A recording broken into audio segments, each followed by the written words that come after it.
에어비앤비가 장 마감 후에 실적을 공개를 했습니다. 개장 중에는, 그러니까 장 중에는 1% 올랐는데요. 장 마감 후에 실적 공개하고 나서 주가가 11% 가까이 급락을 했습니다. 에어비앤비 숙박시설 공유 플랫폼이죠. 뭐 여행들 많이 가시면서 이용하신 분들 많으실 텐데 실적 뭐 나쁘지 않았어요. 매출액 전년 대비 20% 늘었고요. 예상보다 좋았습니다. 주당 순이익도 예상 상회했습니다. 총 예약 규모도 204억 달러로 전년 대비 뭐 거의 20% 늘어났고요. 잉여 현금 흐름도 32% 늘었습니다. 여기에다가 우리 최대 25억 달러 자사주 매입하는 거 이사회에서 승인했어. 여기까지 보면 도대체 뭐가 문제야? 잖아요. 그죠? 근데 2분기 매출 가이던스를 시장의 예상보다 조금 낮게 제시를 했어요. 이걸 범위로 제시를 했기 때문에 23억 5천만 달러에서 24억 5천만 달러, 중간값이면 약 24억 달러 정도 예상을 한 건데 예상치가 24억 2천만 달러니까 사실은 뭐 그렇게 뭐 부진한 것도 아닌데, 다만 이제 회사 측에서 이야기를 하기로는 1분기나 특히 작년 같은 경우에는 이 팬데믹 때문에 뭐 여행 수요가 눌리고 눌렸다가 막 보복 여행, 뭐 보복 소비 해가지고 작년에 이제 확 늘어났었잖아요. 작년 그죠? 한 2분기 이때부터. 그렇기 때문에 이제는 그때만큼 성장하기는 좀 어려워.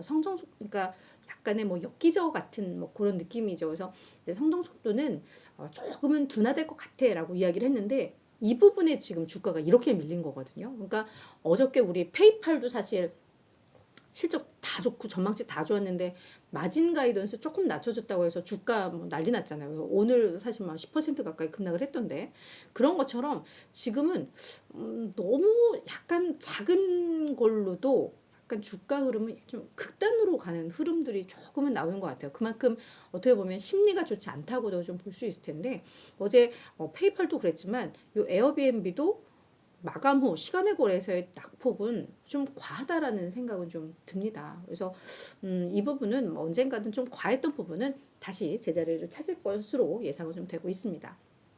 자, 두 번째는 리비안입니다. 전기 트럭 스타트업이죠. 요 기업도 요 기업은 장 마감 후에 역시 실적을 발표를 했는데요. 오히려 주가가 6% 가까이 급등을 했습니다.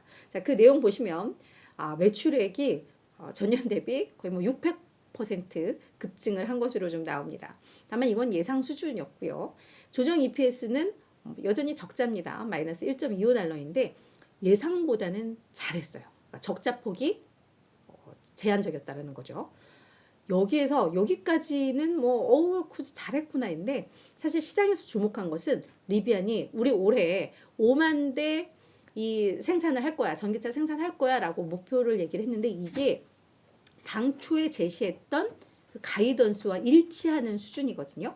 근데 지금 보시면 아시겠지만 우리 그 루시드도 그랬고 여러 전기차 업체들이 생산 가이던스를 은근슬쩍 슬금슬금 낮추고 있단 말이에요. 그런데 리비아는 우리 유지 이것만으로 시장에서는 매우 긍정적으로 좀 평가를 한 것으로 해석이 되고 있습니다.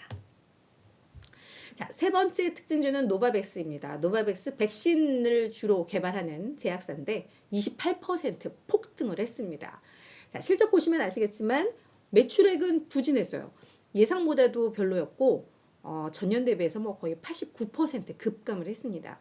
아무래도 뭐 코로나 백신이라던가 뭐 이런 게 이제 안 팔리고 뭐 계절성 있고 이러다 보니까 뭐 불가피했었고, 이건 시장에서 다 예상했던 바고, 그렇기 때문에 주가가 많이 급락을 했었죠, 그동안. 자, EPS가 그런데 적자로 전환을 했죠. 전년도에는 뭐 주당 2.56달러 이익이었는데 지금은 마이너스 3.4니까요. 다만 시장의 예상보다는 뭐 견조하게 나왔습니다. 이것으로 주가가 급등할 일은 없죠. 그 다음 회사 측에서 발표한 요 내용에 시장에서는 주목을 했는데요. 먼저 글로벌 비용 절감 계획을 공표를 했는데 아주 강력한 비용 절감안이 좀 나왔습니다. 일단 인력의 4분의 1을 구조조정한답니다. 그럼 한 400명 정도가 감축될 것으로 예상이 되고 있고, 거기에다가 다양한 시설들, 그게 사무실이 될 수도 있고 뭐 그렇겠죠. 이걸 이제 다 통합하면서 여기에서도 불필요한 지출 줄이겠다. 여기에다가 연구 개발 비용과 마케팅 비용도 20에서 25% 축소할 것이다 라고 이야기를 했습니다. 여기까지 해서 이제 시장에서는 그래도 이제 노바백스가 뭐 수익성 개선을 위해서 아주 강력하게 노력을 하는구나. 긍정적으로 좀 평가를 했을 거예요. 여기에다가 또 하나 긍정적인 게 코로나 독감 이 혼합 백신 얘들이 그거 지금 개발 중이고 임상 2상을 진행 중인데요. 그 결과를 이제 사전에 공개를 한 겁니다. 근데 이게 약간 또 문제가 생겼네요. 근데 그 임상 결과 어떻게 나왔느냐면 강력한 면역 반응이 실제로 생성이 됐고 요 백신을 맞으니까 거기에다가 큰 어려움도 없더라. 위험성이 없더라. 그렇게 되면서 그 결과에 대해서 시장에서는 다소 좀 긍정적으로 해석을 한 그런 모습들이 좀 나왔습니다. 이제는 보잉 마지막 종목 보잉인데요. 자, 보잉도 2% 넘게 상승을 했습니다. 글로벌 항공기 제조사인데 자, 유럽 최대의 저가 항공사인 라이언에어 이 기업도 뭐 상장 기업이네요. 대규모 발주 소식이 있었습니다. 그러니까 보잉 입장에서는 수주를 한 거죠.